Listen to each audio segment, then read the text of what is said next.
Vamos iniciar a nossa matéria, que é análise de circuito. E para trabalhar com análise de circuito é fundamental que a gente use um instrumento que é número complexo, um instrumento matemático. Os números complexos surgiram com o objetivo de representar raízes quadradas de número negativo. Esse resultado não existe nos números reais. Então, este é o problema, né? Então, vamos imaginar como eu poderia resolver essa questão, né? Raiz quadrada de menos 4. Bem, para isso nós definimos que j é igual a raiz de menos 1. E, obviamente, j ao quadrado é igual a menos 1.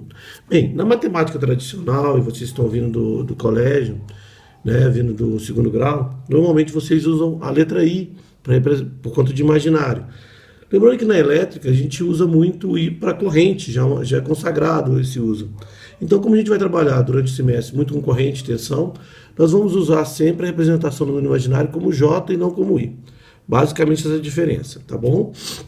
Bem, a partir dessa definição, nós poderíamos representar essa raiz aqui por menos 1 vezes 4.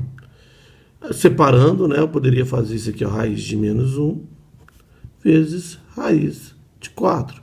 O que daria, né, isso aqui é j raiz de 4. Beleza? Raiz de 4, né, só para resolver a disseciação, então seria j2. Bem, essa é a solução. Só é interessante a gente ver a potenciação, porque acontece uma coisa interessante. Quando eu tenho j elevado a zero, tudo que é elevado a zero, a gente tem como resposta 1. Então, a gente tem aqui 1. J elevado a 1 é o próprio J. J elevado a 2.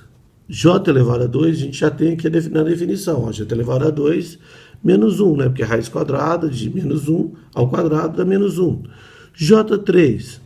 J3 eu poderia fazer J1 vezes J2, ou seja, J vezes menos 1, o que dá menos J.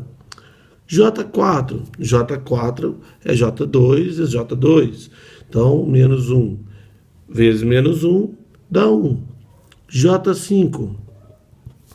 J5 poderia ser J2 vezes J3, né? Aplicando a potenciação. Então, J2 vezes J3, menos 1 vezes menos J, dá J. J6. J6 pode ser J2 vezes J2 vezes J2, né? Então, menos 1 vezes menos 1, mais 1, menos 1, menos 1. J7. J7, sei lá, J4 com J3, né? E aí a gente tem aqui, então, J3 vezes J4 é J7, menos 1, menos J vezes 1, menos J. Então, pessoal, por que eu estou falando isso? Porque na potenciação, e vocês, às vezes a gente vai usar alguma coisa, a cada 4, né, 1, 2, 3, 4, 1, 2, 3, 4, ele se zera, né? Então, por exemplo, somar J0 com J1, com J2 e J3, isso aqui a resposta dá zero. Isso se repete, então vai ser sempre 1J menos 1, menos J, 1J menos 1, menos J, beleza? Isso vai se repetindo sempre. Tem 3 formas de representar um número complexo. Forma cartesiana,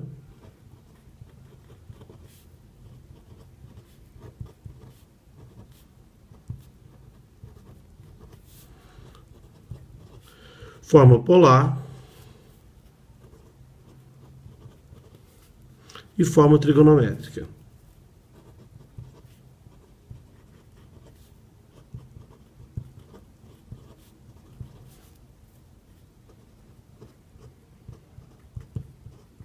A forma cartesiana eu represento ela da seguinte maneira: Z é igual a A mais JB, onde A e B são números reais e o J representa o número complexo, beleza? Para representar esse par, né, eu uso aquele plano, a gente chama de plano complexo, que é igual aquele plano, que nada mais é aquele plano nosso cartesiano. Então, eu tenho aqui, por exemplo, aqui é meu eixo real, aqui meu eixo imaginário.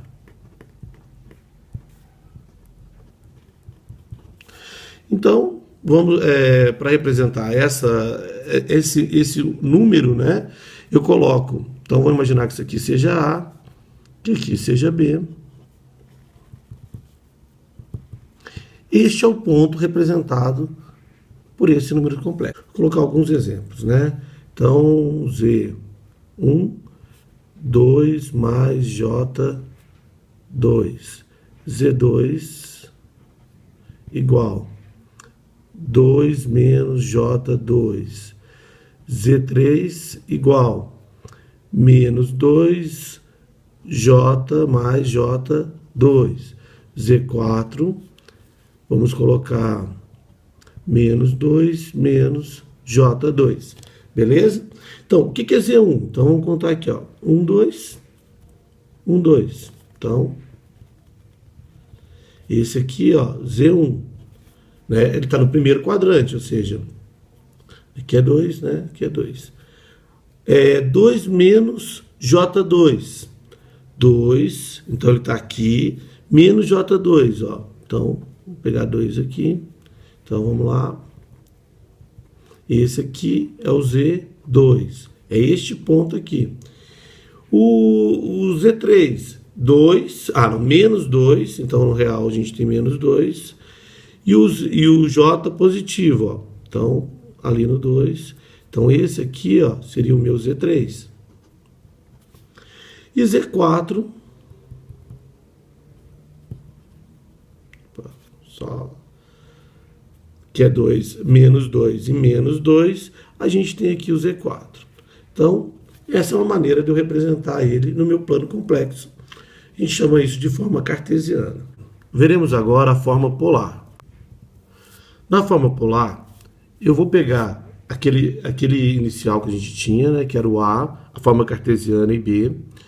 Só que agora eu vou criar um segmento de reta que liga este ponto a este ponto, né? Então é esse segmento de reta aqui. E vou representar pelo ângulo que ele faz aqui, ó. Vou pegar um ângulo φ aqui, ó. Beleza? Então, ao invés de eu representar este ponto usando essas duas coordenadas cartesianas, eu vou representar ele por esse segmento de reta, ou seja, por um comprimento e por um ângulo. Bem, como a gente pode fazer isso? Geralmente a representação dele é Z, e aqui é um Z minúsculo, o Z maiúsculo, o ângulo de φ. Beleza? Como eu vou calcular esse módulo, né, que a gente chama isso aqui de módulo, e esse ângulo que a gente chama de argumento? Bem, se a gente observar, isso aqui é um triângulo retângulo, né, ó. Sendo um triângulo retângulo, esse módulo aqui, ó, que é esse segmento, né, esse módulo é dado pela forma do triângulo retângulo, né? Então, Z, que é o módulo, vai ser aqui o meu A ao quadrado mais o meu oposto B ao quadrado. Então, aqui eu tenho o meu Z.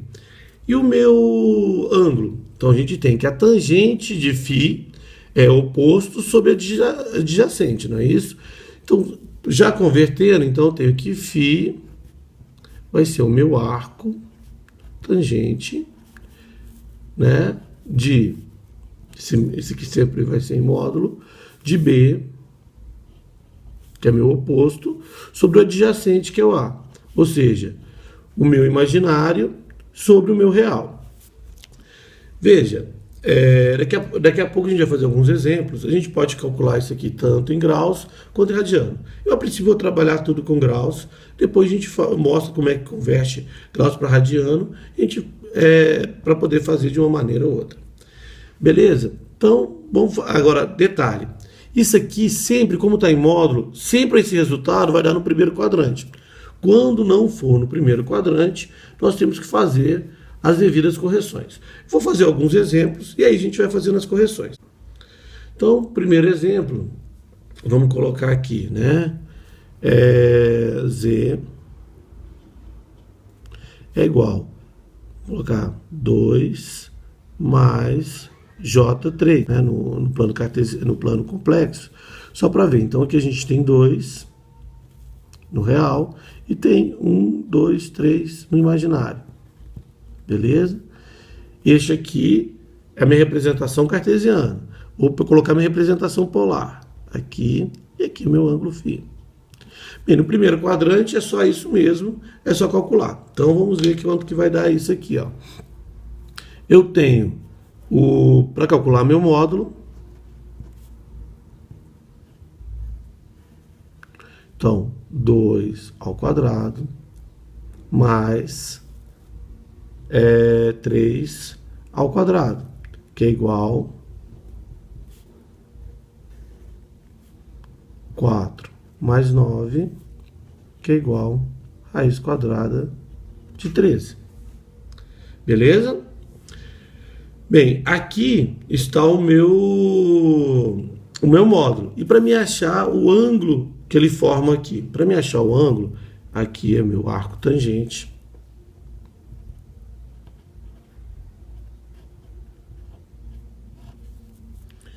De oposto ao 3 sobre o meu adjacente, que é o 2. Ou seja, o imaginário sobre o meu real. Pegando a minha calculadora aqui, 3 dividido por 2 dá 1,5. Eu vou pegar, aqui tem a tangente, só que eu quero a segunda função, eu quero o arco tangente. Então, o arco tangente de 1,5. Então, dá 56,3. Então, o meu ângulo é 56,3. Agora, então, montando, então eu vou ter que meu Z é igual ao valor calculado, raiz de 13, e o ângulo de 56,3 graus. Beleza? Esse é o primeiro exemplo. Vamos ao segundo. No exemplo 2, vou fazer bem parecido, só para mostrar um outro ângulo. Agora eu vou manter aqui o 2. Eu vou manter. No meu segundo exemplo, eu vou pegar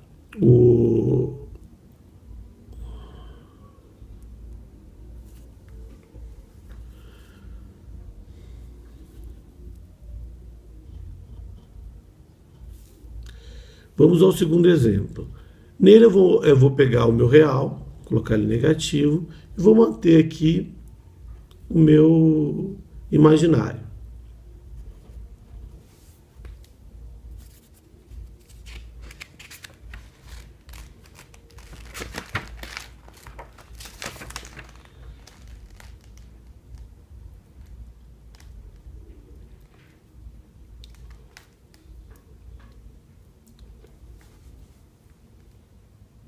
Vamos ao segundo exemplo. Nele eu vou pegar o meu real, colocar ele negativo, e vou manter aqui o meu imaginário. Agora, ele vai estar aqui, ó. Ele vai estar no meu segundo quadrante. Então, menos 2, que 1, 2, 3. Beleza. Veja, quando eu calcular, eu vou achar este módulo aqui e vou achar esse ângulo aqui, ó. Vou chamar aqui de filinha. Só que, na verdade, o ângulo que me interessa é este ângulo aqui, ó. Sempre o ângulo que forma com com o primeiro quadrante aqui, ó. Então, este é o ângulo que me interessa. Por isso, a gente vai ter que fazer alguma adequação, né? Então, o meu módulo vai ser o mesmo, né? Que vai ser 2 ao quadrado mais 3 ao quadrado, beleza? Então, vai ser aqui minha raiz de 13. O meu ângulo aqui, ó, vai ser o mesmo. Por que o meu ângulo vai ser o mesmo, né? Porque, como está em módulo, vai ficar aqui 3 dividido por menos 2, vai dar a mesma coisa, e aqui o meu φ vai dar 56,30. Na verdade, esse aqui que eu estou calculando é esse filinha. Este φ aqui, ó. Só que eu preciso saber deste ângulo, né? O que ele faz com esse eixo, né? O ângulo essa reta com este eixo aqui, ó. Bem, se é dessa maneira, veja, daqui a aqui eu tenho 180. Então, eu poderia fazer aqui, ó. Então, o meu ângulo, que é o ângulo que me interessa, é igual a 180 menos aquele ângulo, 56,3, dá 123,7 graus. Então, este aqui, raiz de 13, 123. Ó, só para deixar claro, quando eu usar o Z sem estar cortado, é o meu Z minúsculo. Quando eu uso o meu Z cortado, é o meu Z maiúsculo. Agora vamos ao exemplo 3. No exemplo 3, nós temos... Aqui eu tenho menos 2. E aqui eu tenho menos 3. Então, aqui está.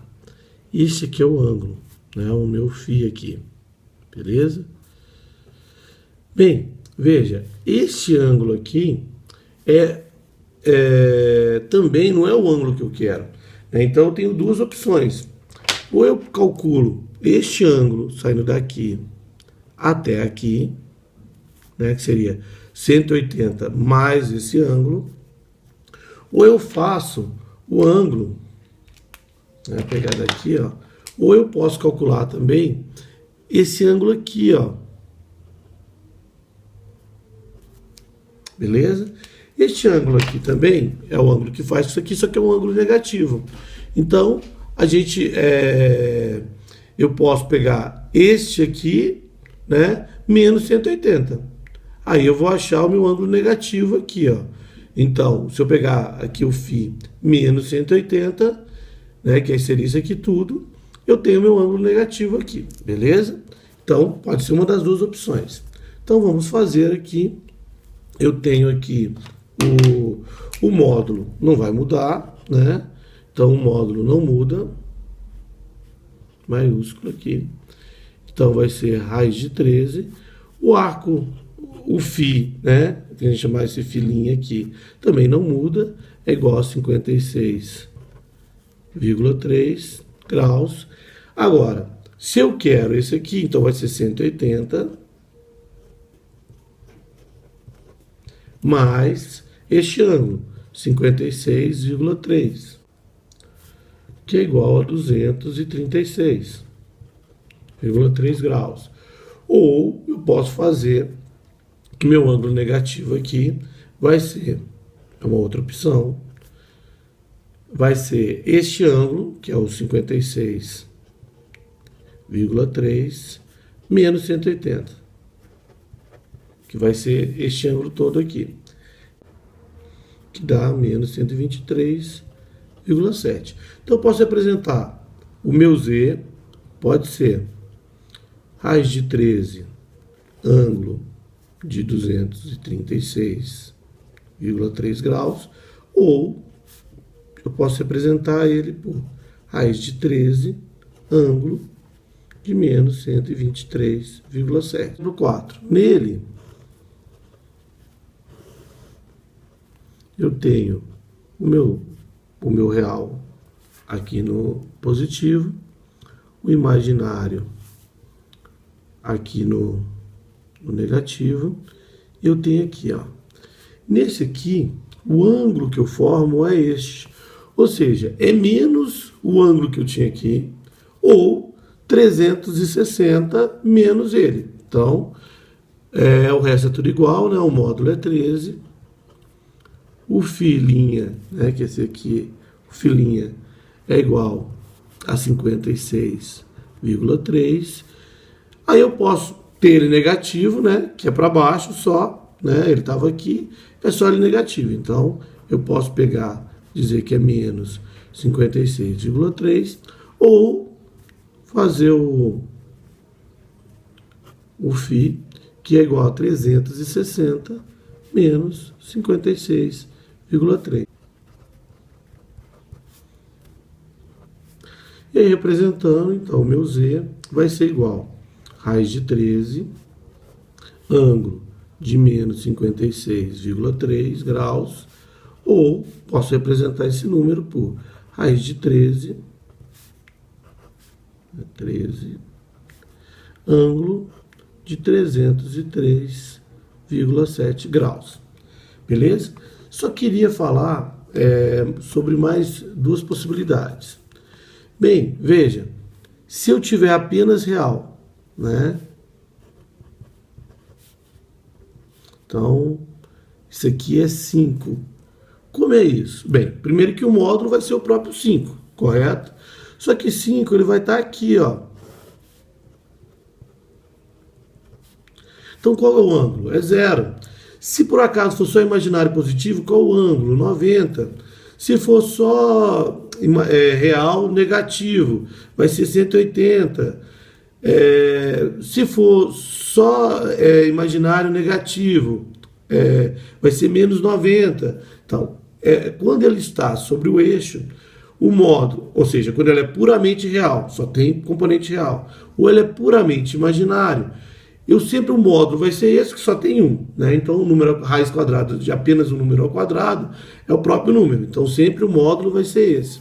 No caso, esse aqui que está em cima do eixo, nós temos que é 5, ângulo de 0, né? Se por um acaso fosse aqui, ó, se fosse J5, se fosse J5, o módulo seria 5 e a gente teria 90. Se fosse aqui, ó, menos 5, o módulo seria 5 e o ângulo seria 180. Se fosse aqui, ó, só negativo, menos J5. Se fosse menos J5, eu teria que o módulo é 5 e o ângulo seria menos 90. Bem, pessoal, é isso.